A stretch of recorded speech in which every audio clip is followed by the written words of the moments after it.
Composer and performer Margaret Bonds was born in Chicago, Illinois on March 3, 1913. Her mother, Estella Bonds, was a community leader who hosted a salon for prominent Black artists in their home.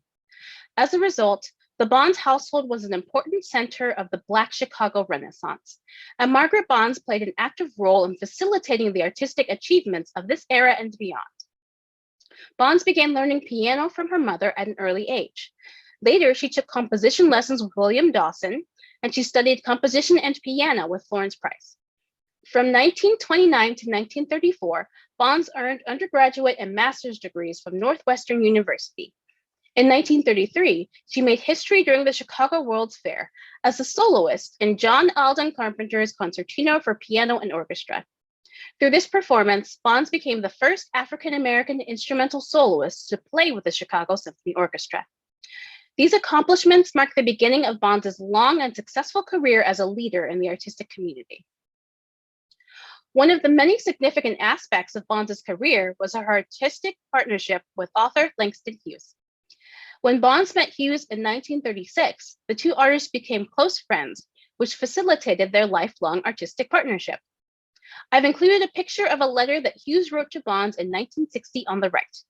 This letter is just one example from their extended correspondence, which demonstrates their collaborative approach to art, as Hughes refers to one of their works as, quote, "Our Ballad of the Brown King," end quote. The two artists often expressed a dual ownership of their collaborations, which include songs based on Hughes's poems, theatrical shows, and cantatas. Their cantata Ballad of the Brown King is a clear example of how Bonds and Hughes dedicated their work to examining Black experiences. Ballad of the Brown King is a Christmas cantata with music by Bonds and text by Hughes. The story focuses on Balthazar, one of the three wise men, also known as the Three Kings, who traveled to visit the baby Jesus in Bethlehem. Balthazar was not only a king, he was a brown king. And through this piece, Hughes and Bonds discuss his significance in this biblical event. The cantata premiered on December 12, 1954. Bonds composed the original version for piano and choir, but later she orchestrated the piece and asked Hughes to expand the text. They also dedicated this cantata to Martin Luther King Jr. The new version premiered on December 11th, 1960, and I have included a flyer for this performance on the right. This event was televised on CBS with great success. In fact, performances of Ballad of the Brown King became an annual event at many African-American churches.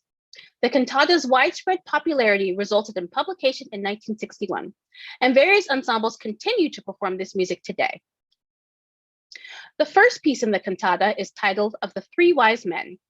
It has a pensive atmosphere with gradual decreases in tempo that often lead to fermatas, which extend moments of reflection about the Brown King.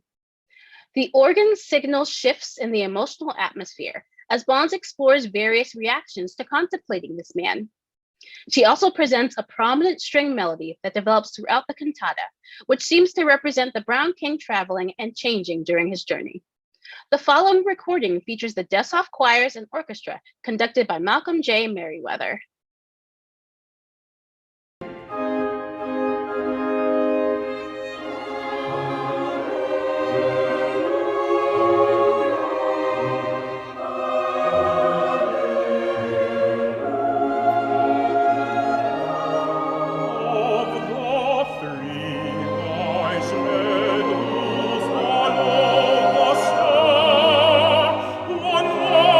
Brown King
Thank you for watching.